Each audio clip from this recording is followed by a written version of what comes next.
Growing up in a war zone, talk to me about that. Took us back a little bit, and how did that shape you to who you became today? I was actually born into it. I was born into a war zone country. And I grew up in about 14 years. So from basically being a baby all the way until I was a teenager. It was definitely tough. It was definitely a scenario where it definitely builds resilience for you, because you're basically going from a day-to-day basis trying to figure out if you're going to survive the next day or not. And imagine as a kid living in any other country or most countries, you're kind of worried about like, what's my lunch today? Or what am I doing after school? For us, it was, are we going to wake up the next day? Am I going to have my limbs? Am I going to have my arms or my legs? Are my parents going to be alive? I grew up in so many wars. I think I've probably survived 4 wars from childhood, from being a baby until 14, because there was invasions, and 2-3 years later another country invaded, and 2-3 years later it was this group against that group. And so it was constant throughout my childhood, and it wasn't something that I endured for a short period of time. It wasn't like a short trauma. It was a lifelong childhood trauma. So do you say it became like just life?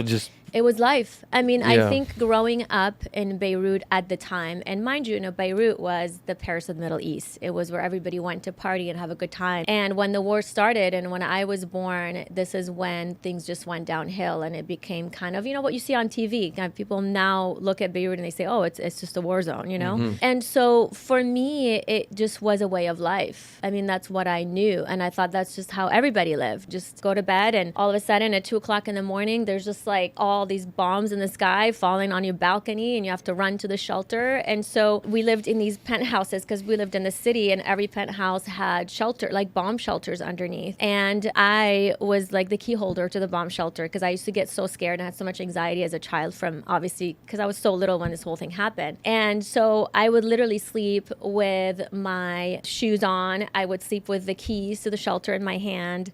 And I would sleep on my back because I was so afraid to sleep on either side of, and close my ears because I wanted to hear where the bomb is coming from, and if a bomb was coming, which direction. And I remember being 5, and at that time I knew who was bombing us, what direction was it coming from, and how many seconds did I have to run to the shelter. Holy I mean, crap. You knew from the whistle of the bomb which direction it was coming from, this way or east or west or north or south. So imagine a 5-year-old having to deal with something like that, when here you're just like playing with Play-Dohs and having play dates and going whatever, doing classes and swimming and ice skating. Over there it was more like, which way do I run?